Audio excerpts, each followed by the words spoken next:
So it's been a while now, but if anyone recalls why our government told us that we're in Syria, well, primarily they'll state ISIS as the primary reason. We're there so that way we can defeat ISIS. But now that ISIS is on its last leg, well, we're not pulling out of Syria. In fact, there's no end in sight. And there's a very good reason for that. Because our government just let us know that whether we like it or not, we're staying in Syria indefinitely. So according to David Brunstrom of Reuters, he reports that the United States on Wednesday signaled an open-ended military presence in Syria as part of a broader strategy to prevent the Islamic State's resurgence, pave the way diplomatically for the eventual departure of Syrian President Bashar al-Assad, and curtail Iran's influence. Secretary of State Rex Tillerson, in a speech at Stanford University, called for patience on Assad's departure, the clearest indication yet of an acknowledgement that Russia and Iran have bolstered Assad and that he is unlikely to leave power immediately.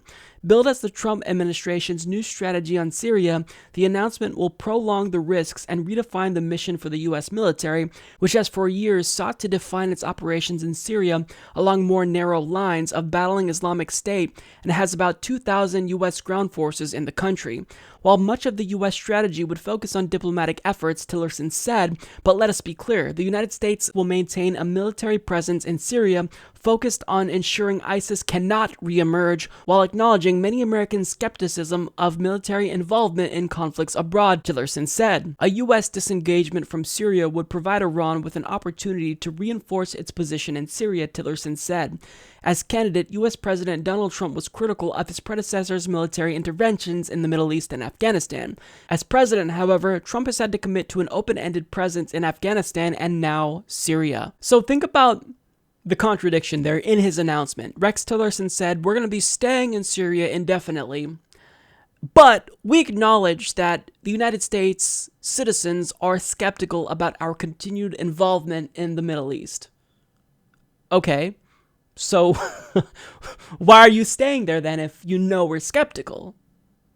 Do you see how our government operates? It doesn't operate to represent us. They operate to make sure they appease the military-industrial complex. Now, let's go back to the reasons why they said we have to stay in Syria.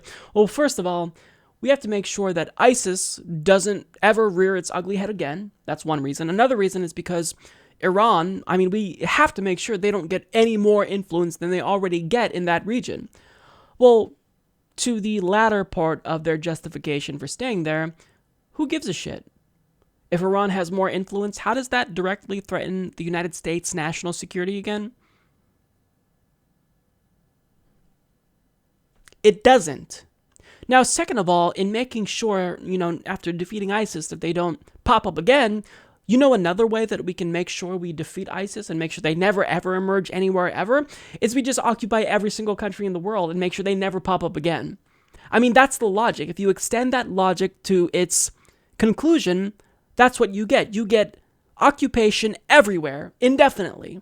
What we're doing, the war on terror, is actually creating more terrorists. Studies have shown this. But yet here we are, dropping bombs on countries, killing innocent civilians, and breeding hatred for the United States. And it's not just that the United States is announcing that they're going to be staying in Syria. Donald Trump expanded the drone war exponentially. He ramped it up by almost 500% in comparison with Barack Obama. Now, what's interesting is that when Barack Obama took office, he immediately ramped up George Bush's drone war, and once he realized that basically they're killing a lot of civilians, mostly civilians, and they're not really even killing much militants, he scaled it back down. Not fully, but he still scaled it down. But even when he scaled it down, George Bush still didn't have as big as a presence when it comes to drones as Barack Obama did. Although he's not innocent, he started the Iraq War, which catalyzed the Civil War and killed 200,000 civilians, maybe 1 million. It's difficult to quantify death like that, but it was devastating. And now Donald Trump gets in, not even trying to learn Obama's lessons, and he ramps up the drone war. And then after running as an anti-imperialist, As a non-interventionist, this is how he repays his base. Part of the reason why Donald Trump was elected, I mean, there were probably many reasons, but is that a lot of people, anti-establishment-minded individuals in general, decided to suck it up on Donald Trump's economic policies because they were assured by him that he was non-interventionist. He berated Jeb Bush for what his brother did during Republican debates and the Iraq War. He talked about how our government should pull out of all of these countries. But yet here he is, being even more militaristic than Obama. And at this point, I mean, he's been in office for 1 year. George Bush didn't even do this much with regard to the military in his first year. Now, of course, circumstances changed. 9/11 occurred and whatnot. But, I mean, at this point, Donald Trump seems like he's on pace to do even more militarism than George W. Bush, and we knew George Bush and Dick Cheney were neocons when they were elected. Trump said he wasn't a neocon. In fact, Republicans, people in his own party, were accusing him of being an isolationist. And this is what you get. Continuity, regardless of who you vote for. So this is something that is not being talked about. The media is not covering it. Cable news shows aren't covering it because we know exactly how they feel about this. They probably agree with it because when Donald Trump decided to illegally and unconstitutionally bomb a Syrian airfield, they were cheering him on. Fareed Zakaria, a so-called liberal and intellectual who I previously respected, said that when Trump bombed Syria, he actually became president that day. So it took him killing people to become the president, officially, in your eyes.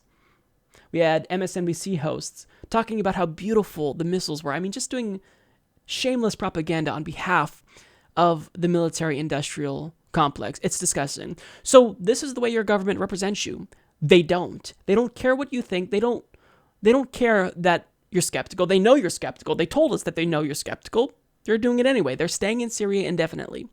Nothing we say or do will change that. Support this podcast by becoming a patron at patreon.com/Humanist Report.